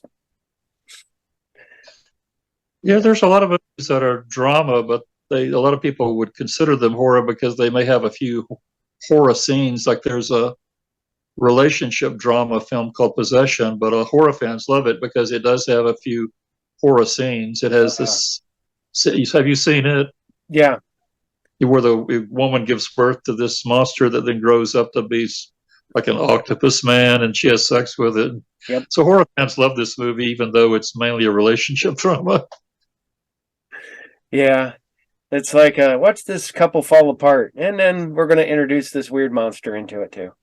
Mm-hmm. So the amount of movies that you've worked on. Now, do you have a genre of movies that you haven't worked in yet that you would love to work in? Well, during the 90s, I worked in a lot of genres away from horror because in the 90s, I kept getting offers to direct movies for other producers that were shooting on film with bigger budgets, but they were never doing horror movies. So, like, first I worked for the producer in Atlanta that put up, he gave me six-figure budgets for a series of movies. He refused to do horror movies, so he told me I could write and direct these movies for him. He just told me he wanted me to write a murder mystery, an erotic thriller, and an action movie. So I did one of each. I did one action movie called Demolition Highway, which was sort of an action biker movie. I always wanted to make a biker movie, so I put lots and lots of bikers in this movie. And then I did a erotic thriller with Margot Hemingway, and then I did a murder mystery with Brigitte Nielsen and Dana Plato and Lynn Lowry from I Drink Your Blood and Cat People. And then after that, I was offered to direct a martial arts movie by this producer that was big into martial arts. So that was something new. I'd never done a martial arts movie. Then right after that, I was offered to direct a Civil War movie by this producer that was a Civil War fanatic, and he gave me a six-figure budget to make a. He wanted me to make a 3-hour Civil War movie because he said he wanted it to be a TV miniseries. So I told him, well, I'll do it, but I don't think you're going to find a distributor that will put out a 3-hour movie. Most distributors want these movies to be 90 minutes or 75 minutes, something like that. So I made it, and he did find a TV channel that showed it as a miniseries over 2 nights. But then after that, when it came time to put it out on DVD, the DVD distributor only would put it out as a 90-minute movie. So what we ended up doing was our distributor chopped it in two and made two movies out of it and put it out as basically a part one and a part two movie. So part one is called Battle for Blood and Honor, and part two is called Battle for Glory. So and then they didn't chop it in two right down the middle. They did it where there's a lot of overlapping scenes where it doesn't matter which part you watch. Either each part is designed to be self-contained and would make sense. So even if you only watch the second one, it's supposed to make sense if you haven't seen the first one. But I was upset because they chopped out a lot of. There were still quite a few scenes I liked that didn't make it into either version. So I still would like to have my original 2.5-hour version released. I'm tempted. I may just get a friend of mine to put it on YouTube for me so that people can at least see it, because I still think my original 2.5-hour edit is better than either of the DVDs. And then I had a lady that hired me to make a kiddie movie. So that was another thing I hadn't done before. She told me she'd give me 25 grand if I would make her a kiddie movie. So I pitched her kiddie movie ideas, and the one that she accepted was my idea for a movie called Space Kid, which was sort of like a variation of E.T. So I did that for her. So I did just all these movies in genres that I'd never done before, just because I was dealing with various producers that were very specific about what they wanted to do.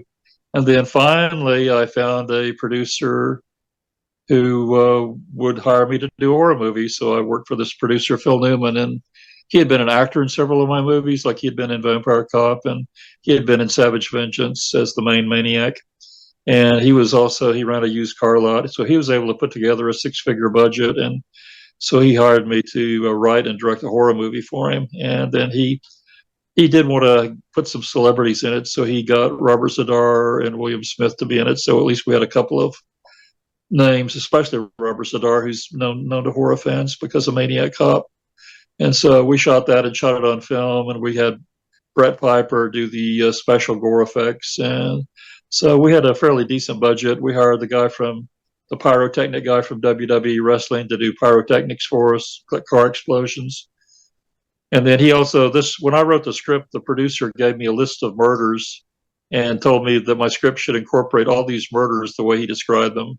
So that was the only guideline he gave me to go through.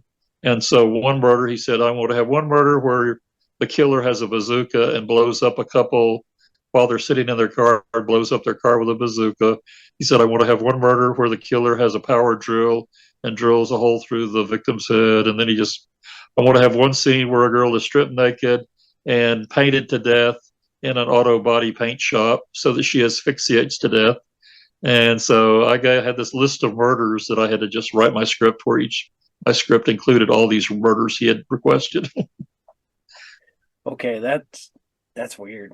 But So it's an unusual way to do a movie, but I was just so happy to have finally found a producer that would hire me to do a horror movie that I just wasn't going to complain. like, I'm making a horror. Hell yeah, I got this. Um, And right now do you after I have? did Dorm of the Dead, my friend Jackie Hall wanted to know when we were going to do another movie because she had started Dorm of the Dead, and I told her, "Well, if you'll go out and raise the money for another one, we'll do one right away." And damned if Jackie didn't go right out and raise 30 grand in 2 weeks from one producer. And she said, "Okay, I've raised 30 grand for you. Let's do it." So I basically met with Jackie's investor, and I pitched him on ideas because basically I had to pitch him on horror movie ideas and see which one he would approve. And the one he approved was my idea for Chainsaw Cheerleaders. So that's how we came to do that. So that was probably the last movie I've done for a major investor. Since then, I've been doing movies either as a director for hire for a video company, like I've done some for Wild Eye, where they basically hire me to make movies for them, or I've done them where we raise the money on Indiegogo, which is a lot less it's a much better way of doing it than dealing with these producers that lay down zillions of rules. Because when you raise a movie and raise the money on Indiegogo, the people that contribute to you aren't giving you zillions of rules you have to follow. Because back when I did movies for producers, they just gave me tons of rules. And like the producer of my Civil War movie told me it had to be PG, no nudity, because I'm going to show this movie to my wife. And so we had to make sure that we did not offend his wife. Uh, see, I could imagine that working for yourself is freeing, but working for somebody else where you just go in, you get your paycheck, you can do what you enjoy, and it's not really your responsibility. But then I'm like, the fact that somebody can just take everything that you've just done away from you, and you just got to be like, okay, I'm good with that, and just walk on because that's theirs. It's I don't know. I just find it Yeah, weird. that does irritate me about the movies I did for these producers, because since they put up all the money into these movies, they own them. And so and then the problem with these producers is now they're very none of them seem to be very motivated about getting these movies re-released in new versions. Like all these movies I did for these various producers, they all came out on DVD, but now it's a perfect time to have these movies re-released on Blu-ray. And none of these producers seem motivated to even talk to distributors about having them re-released. Where there's a lot of companies like Vinegar Syndrome and Arrow and Culture Shock and different ones that are interested in putting out older movies from the 80s and 90s. But none of these producers I dealt with seem motivated at all to even explore getting these movies re-released. So I guess these movies are just going to never be seen again. If people should hold on to the DVDs, because all these producers I dealt with, none of them, like the guy who did the martial arts movie, I keep nagging him occasionally. Have you checked? I told him you own all the rights to this movie. You got it back from your original distributor. Have you talked to anybody about re-releasing it on Blu-ray? And he just always acts like that would be too much trouble for him.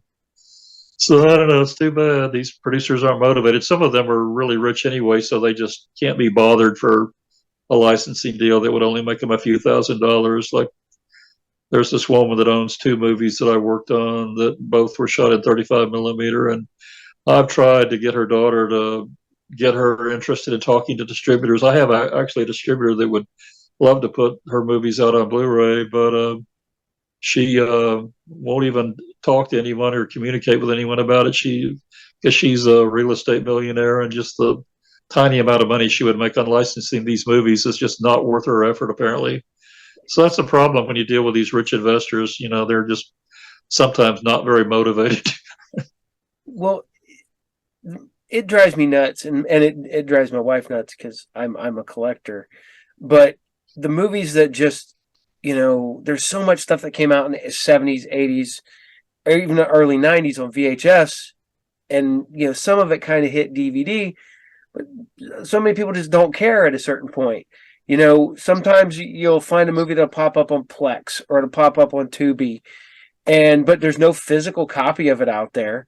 And you know, I hate to say this, that's the way with big movies. I mean, I love the movie The Keep, and I have a VHS and a laser disc. That's as far as it's ever gone legally, you know. Oh And yeah, yeah. I saw that in the theater when it was brand new. But yeah, that's too bad about how it's so rare because there's not any other Michael Mann movies that are rare like that. well, I finally, I think I got a definitive answer on that whole thing because I love the book and I love the movie. They're two separate entities. They're as far apart as you can get. But I was told that he did his original cut of The Keep was like 3 hours long, and um, Paramount, I believe, wanted it at 80 minutes, and they went in and cut it all to hell and back, and without him being involved. So he wants nothing to do with it. Like he doesn't want. He's like, they asked if he would do a director's cut. He goes, I don't believe that footage exists anymore. So Yeah, that's really sad. I was just reading a biography of Stanley Kubrick, the director of A Clockwork Orange, mhm. and it was like one thing I found in this documentary or my biography that's really shocking that he did. He was just he basically did not want anyone to ever see any outtake footage from his movies. He only wanted to see the movies, and he didn't want to show any outtakes. He never wanted people to see deleted scenes. And so I read that after he would finish each movie, he would take all the 35 millimeter outtake footage and deleted scenes. He would have it all boxed up, and he would instruct his assistant to drive it to a landfill and just dump it. And his driver basically says that's what he did. He would do that after every movie and make sure that all this footage was destroyed so that after Kubrick died, nobody could come in and release deleted scenes or outtakes, Yeah, because which I is know really frustrating because there were deleted scenes in A Clockwork Orange I've seen stills from. There was like extra scenes filmed that didn't make it into the final movie, and now no Mhm. one will ever see them because all the footage was taken to the landfill or something. Well, we thought we weren't going to see any more of 2001, but I guess what it was about 10 years ago, they found like 11 minutes that was never seen before. Yeah, well, right after it had its world premiere in New York, Kubrick actually immediately chopped it down and cut out some footage to speed it up a little bit. So I don't know if that footage exists, but that happened with both that and The Shining, because after The Shining had its originally premiere, it originally had that extra scene at the end with the doctor talking to Shelley Duvall, and then he immediately after the first few screenings removed that scene, and now that scene doesn't exist in any version anywhere. So he did that twice, where he would change his movies after they had already opened in theaters and jerk out footage. Oh yeah, yeah. I remember hearing about that. He did like, um, oh man, or he would just work on a movie and work on a movie and work on a movie that never saw the light of day at all, Oh yeah, he had several like that that like never saw the light of Napoleon day. or Waterloo. Well, he was going to make a biography of Napoleon, which he wrote a complete script for, and the script has been online for years. Anybody can go online and type in Stanley Kubrick Napoleon script and read the full script for his Napoleon movie. But he wasn't allowed to make that because Rod Steiger put out a Napoleon movie first called Waterloo that bombed in theaters, and after it bombed, then Kubrick's studio told him they were not going to give him the money to make it because there was no point in putting out another Napoleon movie when Rod Steiger's Napoleon movie was a giant bomb. But now, all these years later, his script that he wrote for his Napoleon movie is finally going to be made, because I just read on the one of the showbiz websites that it's now being made, and Spielberg has something to do with it, and it's being made as a multi-episode miniseries. So the way Spielberg came in and made AI after Kubrick died, now Spielberg is going to be involved somehow as a producer. He's not going to direct it, but he's apparently going to be involved in finally bringing Kubrick's Napoleon to life. Yeah, But there are other Kubrick movies like Wartime Lies, which he did years of research for, which were just totally abandoned. The Wartime Lies movie was completely abandoned, all because Spielberg put out Schindler's List, and when that was a hit, Kubrick didn't want to put out his own Holocaust movie, so he just canceled it after doing years of research. Yeah, he was studious on that stuff. He really kept notebooks and everything else like that.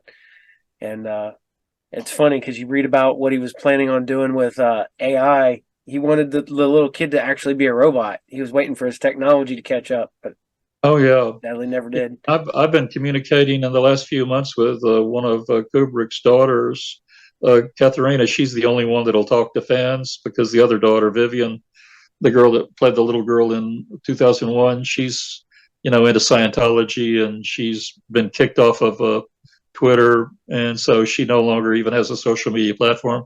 But the other daughter is the normal one, Hmm. and she's the one that'll talk to fans. So you can write to Katharina, and she'll a lot of times she'll write you back. So I've written to her several times, and she always writes me back. And just recently, I was showing her an original newspaper ad I found for A Clockwork Orange, which I had never seen before. It was an ad that had a quote from the Spanish surrealist director Luis Buñuel. So I showed it to her and asked her if she'd ever seen this ad for A Clockwork Orange. And she told me I'd managed to find an ad she had never seen. She said she had never even heard of this ad. So she was very excited that I found it for her.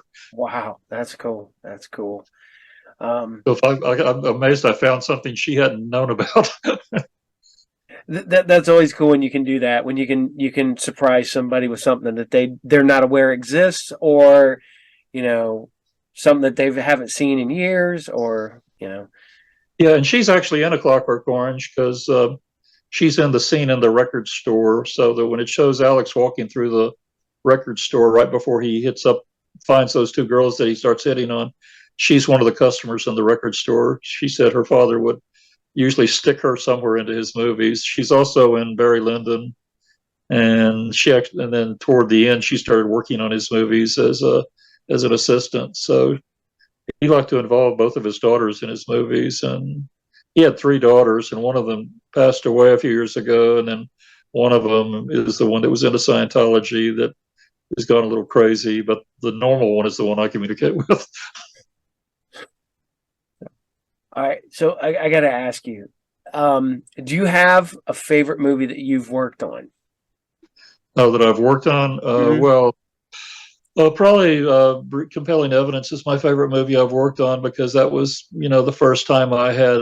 That was the first time I had a six-figure budget for a movie that I was directing, so it was very exciting because that was made in '94, and I just made this movie Red Lips, which I did for under $5,000. And so, just a few months after doing this movie for about $5,000, literally just a few months later, I suddenly found myself with a $250,000 budget, and the producer basically was giving me free reign to hire anybody I could afford. He gave me a $40,000 celebrity budget that I could hire celebrities with. So we spent 30 grand of it on Brigitte Nielsen because I knew that she was popular enough in Europe that we could pre-sell the movie all over Europe based on her name. And then I hired Lynn Lowry. I'd been communicating with Lynn Lowry for years. I'd interviewed her for my Splatter Times about all her horror classics, like she was in The Crazy. She was in Cronenberg's first movie, which was called They Came From Within, and it was also known as Shivers. Shivers. And she Yeah. did Cat People with Natasha Kinski and Drink Your Blood. So she was like a horror legend. And so I've been interviewing her. I first interviewed her in the early 80s. And then ever since then, I'd wanted to put her in a movie, but I'd never had a movie where I could afford her before. So when I finally got this six-figure budget, I was finally able to offer Lynn a job in one of my movies. So that was exciting. And then I put Melissa Moore in it too, because she had been in my cheap movies, Scream Dream and Vampire Cop. So I wanted to reward her for doing my cheap movies by putting her in my big movie. And then for icing on the cake, we hired Dana Plato, who had been in Exorcist II, The Heretic. And she was also the star of that TV show, Different Strokes, with Gary Coleman. So we had a really good cast with that movie. So to have a big budget for the first time ever after years of doing these cheap movies, that was so exciting. And I even had enough budget that we decided we needed to have a nice mansion for Brigitte Nielsen to live in. So I went out and rented a Italian villa that we rented for $2,000 a day, so that we could film all Brigitte Nielsen scenes in this fancy Italian villa. So that was a nice experience to finally have plenty of money to play with. Yeah, that's neat. That is very cool. I have to ask, have you is I ask this of all the filmmakers I do. Money's no budget or money is no issue on your budget. Who are you hiring to be in your next movie? Oh, well, if I could hire anybody without budget being a consideration, well, I'd really like to do a movie with Barbara Crampton, but I would have to have probably, again, I'd have to have a six-figure budget. If we just had a nice six-figure budget, we could afford to hire her. But I haven't had a six-figure budget in several years, so if we ever have one again, she's somebody I would like to hire because she's just been killing it lately, doing one great movie after another. And I think she's got such hardcore fan support. I think fans really like to support any movie she's in. Yeah. And so she's definitely somebody I'd like to hire. A lot of my favorite male actors are all dead or retired. So, I'd like to hire John Mulder Brown for a movie because he was one of my favorite horror stars of the 70s. He did The House That Screamed, which I just got the new Blu-ray from Arrow Video. He did Hammer's Vampire Circus, and then he did this great psychological horror movie called Deep End, where he plays a psycho teenager that's got a psycho obsession with this girl. And so just those three movies made him sort of a horror cult star. And he's still alive, but he's sort of retired. He runs an acting school in England. But if I could get him out of retirement, that would be nice to be able to have him in the movie because I'm such a big fan of his. Yeah. Now, do you ever, when you write a movie, do you write a movie with an actor in mind, or do you? Yeah, I have my own story company for the last few movies. I've got my own sort of repertory company of actors that I use.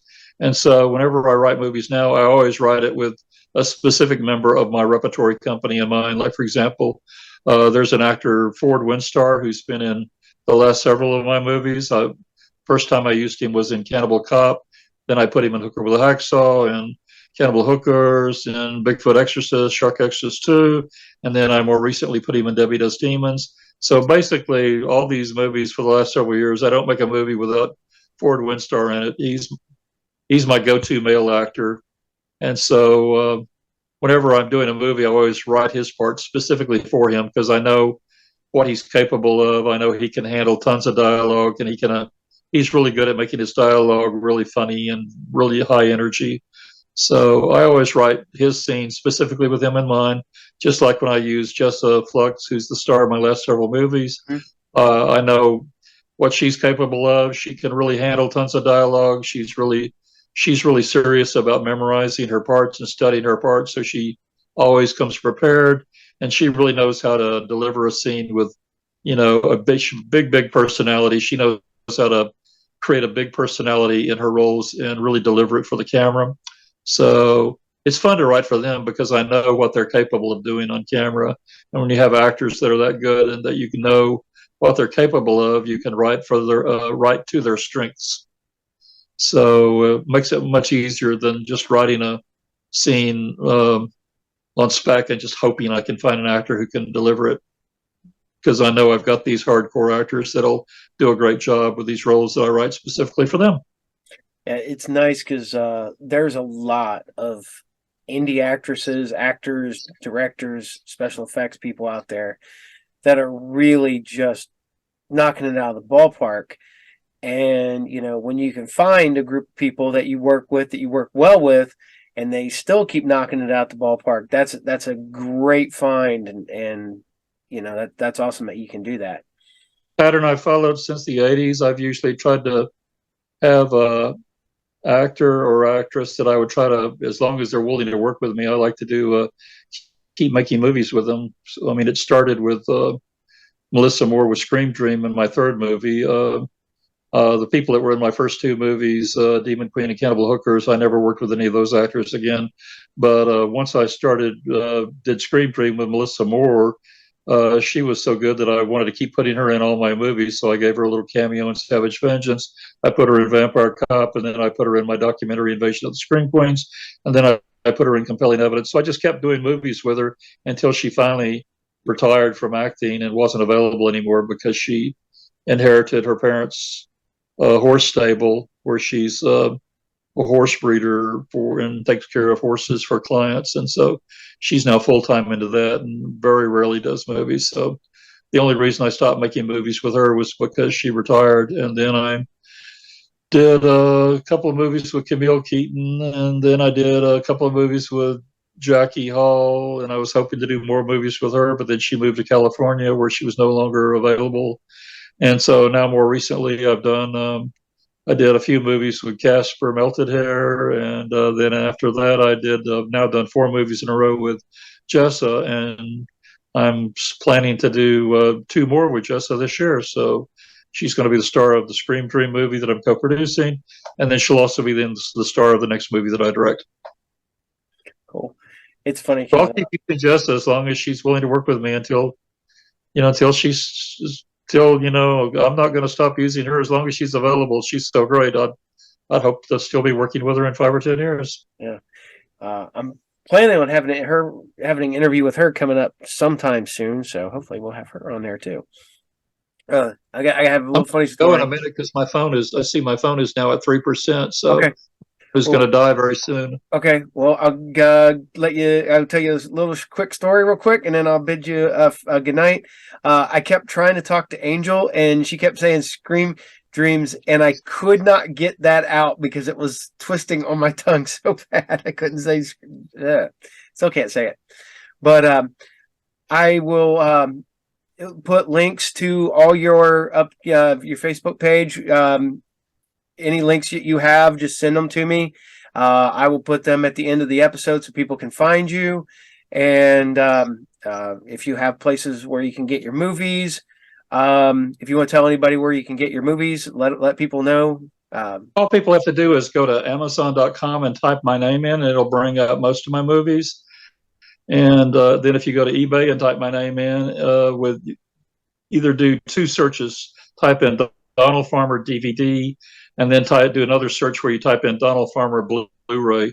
And if you do those 2 searches, it'll bring up all my movies that are available in either DVD or Blu-ray on eBay. And then between that and Amazon, you should be able to find most of my movies that are available in the U.S. And then I also have movies that are available in various foreign countries, which are the available of them is iffy. Like I have 3 movies that are available in Germany, but they may be out of print now. And then Shark Exorcist has been released in 3 different versions in Japan. So to see if that's currently available, you'd go to Amazon.jp, which is the Japanese Amazon site. The latest version of it in Japan is the only version in the world that has my audio commentary. For some reason, they made my audio commentary an exclusive feature of the 3rd Japanese release of Shark Exorcist.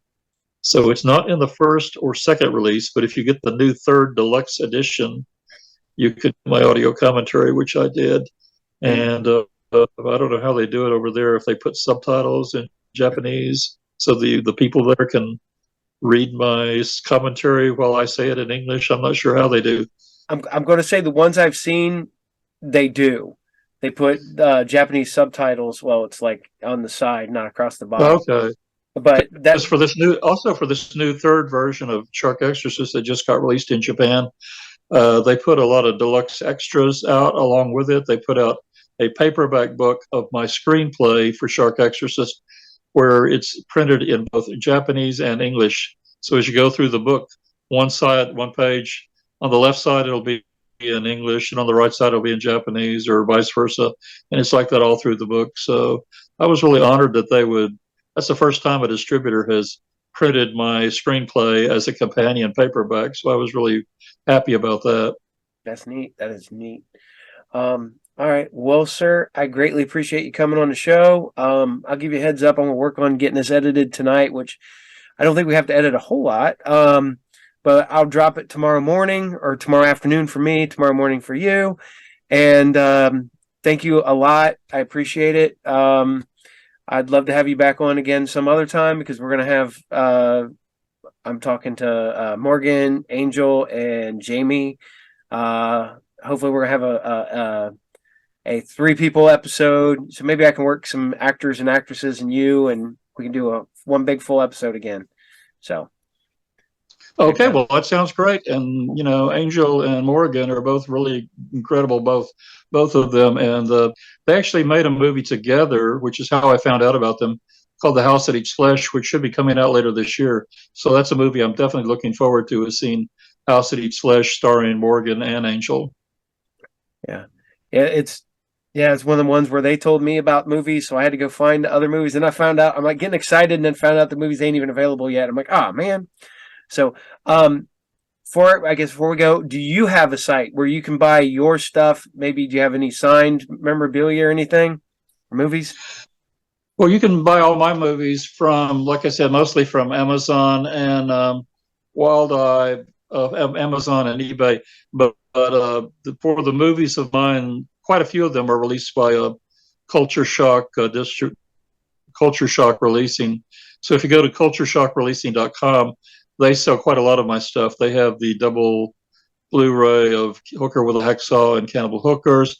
They have the new deluxe VHS of Scream Dream in both a normal VHS and a jumbo VHS. Mm-hmm. They have my Cannibal Hooker soundtrack record on vinyl. And in a couple of months, they'll be selling Debbie Does Demons in the Blu-ray with the slipcover. Nice. So you can go to cultureshockreleasing.com and find a lot of my stuff on that site. Okay. Well, I appreciate it, sir. Thank you again so much. And you have yourself a good night and take care. And I'll hopefully talk to you again soon. All right. Well, I thank you for inviting me on your show, and good to talk to you. Good talking to you. Thank you.